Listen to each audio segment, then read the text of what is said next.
Good morning बच्चों।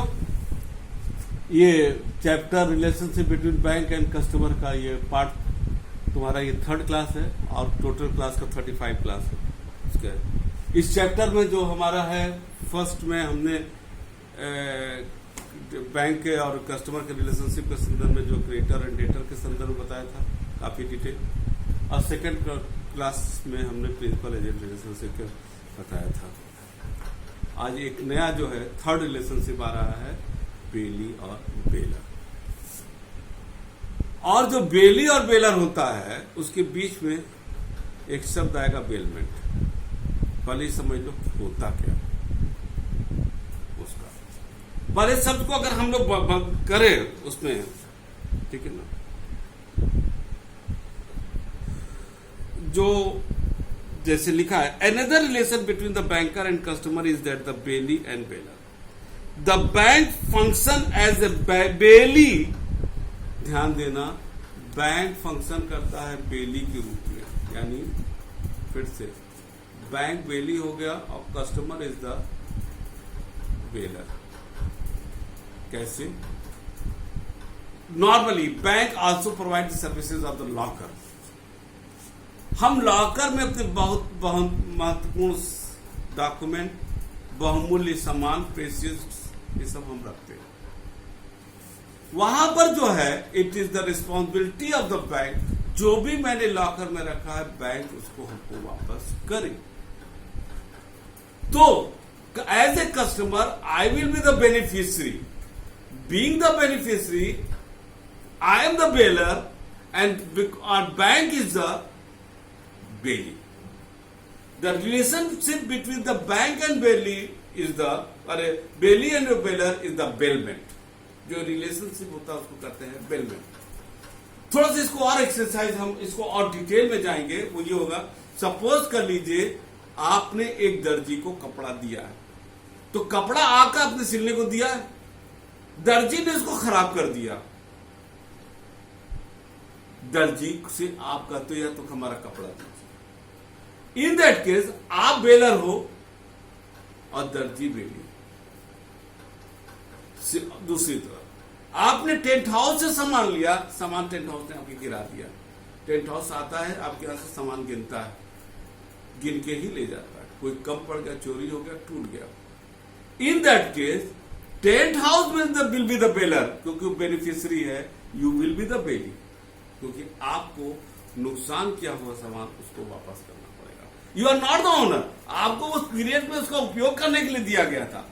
आपने उसी तरह 3rd एग्जाम्पल, आपने जो है ड्राई क्लीनर्स को कपड़ा दिया है, उसने जो खराब कर दिया। आप ड्राई क्लीनर से कहते हो मेरा पूरा सामान, हमारा कपड़ा दीजिए। In that case you will be the bailor और dry cleaner will be the bailee. ठीक है ना। सो बेली और बेलर, बेलर इज द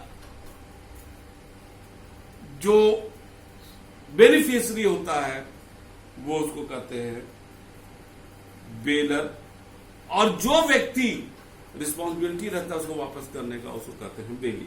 यहां आ जाइएगा, the bank function as a bailee when it case keep the valuable article, diamonds, gold, security and other documents of its customer.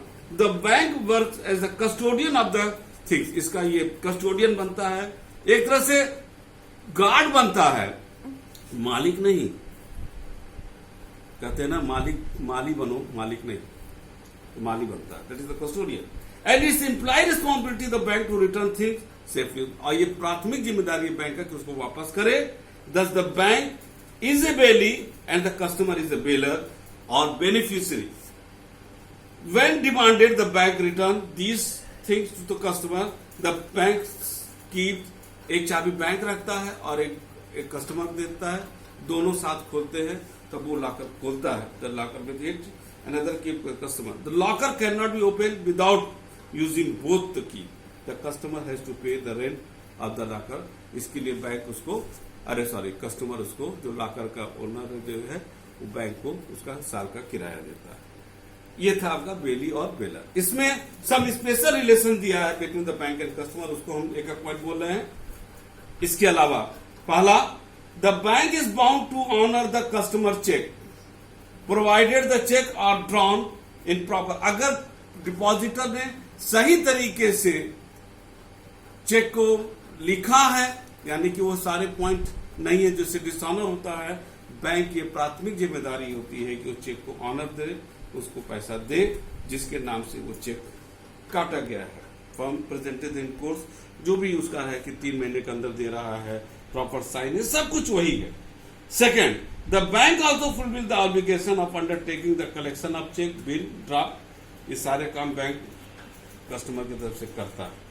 Third, if a customer, ये महत्वपूर्ण है, if a customer does not pay the loan taken from the bank, अगर bank customer ने जो loan लिया है अगर उसको सही समय पर उसको नहीं देता है, bank has the right of lien on the security and sum, जो भी लोन लेते समय कस्टमर ने, जो बारोवर है, उसने जो भी सिक्योरिटी को मॉर्गेज किया है फॉर द पेमेंट ऑफ डेब्ट, अपने डेब्ट के उधार के पेमेंट के लिए, he has right to retain the goods, bank उस सामान को, उस सिक्योरिटी को बैंक रोक सकता है, his customer coming into the hands in the capacity of the banker. The banker's lien is an implied place enable the bank to dispose the goods, अगर proper notice के बाद भी वो कस्टमर उसके पैसे को वापस नहीं करता है, बैंक तमाम सर्टेन और लीगल फॉर्मेलिटी करने के बाद, याद रखिएगा लीगल फॉर्मेलिटी करने के बाद, बैंक अपने उस पैसे को वसूलने के लिए उस सामान और सिक्योरिटी को बेच करके वो पैसा वसूल सकता है।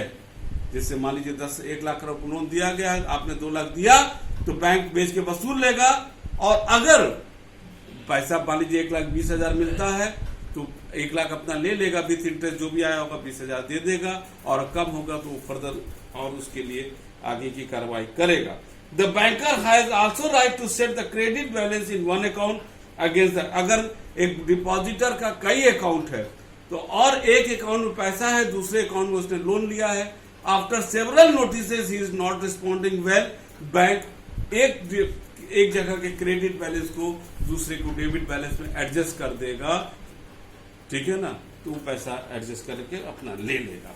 If the customer keep more than one account under the same title under his own command, एक टाइटल, लेकिन शर्त यह है कि एक ही व्यक्ति का टाइटल होना चाहिए, ओनरशिप और कमांड में होना चाहिए। However this title right can not be exercise without giving the notice to the customer, जो मैंने बोला बिना नोटिस के आप ये राइट एक्सरसाइज नहीं कर सकता बैंक। चौथा है, the time limitation underlies not binding of the relation between the bank and the customer. According to the time limitation under the law, if a creditor does not demand his money from the debtor, यानी कि depositor पैसा जमा कर दिया है तो bank ने RBI के गाइडलाइंस के तहत आपको कम से कम 1 साल के अंदर अपने बैंक से ट्रांजैक्शन कर लेना चाहिए। अगर आप बैंक से ट्रांजैक्शन नहीं करते हो तो बैंक उसको अकाउंट को फॉर द टाइम पीरियड उसको सीज कर देगा, फिर आपसे केवाईसी लेगा, केवाईसी मतलब know your account, know your customer के तहत डॉक्यूमेंट लेगा, तभी उसको ऑपरेट करने की अनुमति देगा। यानी कि विद इन ए ईयर, आपको यहां पर कुछ और दिया लेकिन इस समय विद इन ए ईयर 1 साल का है, 1 साल के अंदर आपको अपने अकाउंट से ट्रांजैक्शन कर लेना चाहिए, नहीं तो बैंक सूचना देने के बाद आपके अकाउंट को आपका ट्रांजैक्शन उसको रोक देगा, फिर आपको बैंक जाना पड़ेगा, जो भी वहां प्रेस्क्राइब केवाईसी का फॉर्म भरना पड़ेगा नो योर कस्टमर में, आधार कार्ड और पैन कार्ड और आपका अदर डिटेल लेने के बाद बैंक उसको ओपन करेगा, तभी उस बैंक को ऑपरेट कर सकते हैं। ये था आपका अदर रिलेशन में। और लास्ट एक पॉइंट है टर्मिनेशन ऑफ बैंक। कस्टमर का, अभी तक हमने क्या रिलेशन देख रहे थे, अब हो रहा है कि किस ग्राउंड पर बैंक और कस्टमर का रिलेशन समाप्त हो जाता है। Bank and customer relation get terminated, माने समाप्त होता है due to the mutual agreement. हम क्या अपना अकाउंट बंद कर दिए, खत्म हो गया mutual agreement. Information in advance, death of customer का डेथ हो गया, अकाउंट बंद। कस्टमर इंसेनिटी, कस्टमर पागल हो गया, दिवालिया हो गया, या कुछ ऐसा ग्राउंड है जिसमें बंद हो जाएगा, बंद हो जाएगा। विड्रॉल ऑफ द, सारा पैसा आपने निकाल लिया, कोर्ट ने अब सारा पैसा जो है बैंक का अपने अधीन कर लिया, यही दिया है कौन, attachment order and winding of the business by the bank. किसी तरह कंपनी है, कोर्ट ने या कंपनी लॉ ट्रिब्यूनल ने बैंक कंपनी को बंद करने का आदेश दे दिया, इन दैट केस बैंक अकाउंट आपका बंद हो जाएगा। और ऐसी दशा में बैंक से और उस कस्टमर का रिलेशन समाप्त हो जाएगा। ये था बेटा पूरा chapter relationship between the bank and the customer, जिसको मैंने 3 पार्ट में बताया और मेरे ख्याल से एक पॉइंट मैंने डिस्कस किया, समझ में आ गया होगा। इसको ठीक से पढ़िएगा, हर एक लेक्चर को बार बार आप इसको, क्योंकि अब सिस्टर ने सिर्फ हफ्ते में 2 दिन किया है, आपके पास पूरा है, हर लेक्चर को आप बार बार रिपीट कीजिए और बार बार सुनिए ताकि वो पॉइंट दिमाग में बैठ जाए। और हम अब अगले क्लास में जो नेक्स्ट चैप्टर है उसके साथ आएंगे, और तब तक के लिए थैंक यू।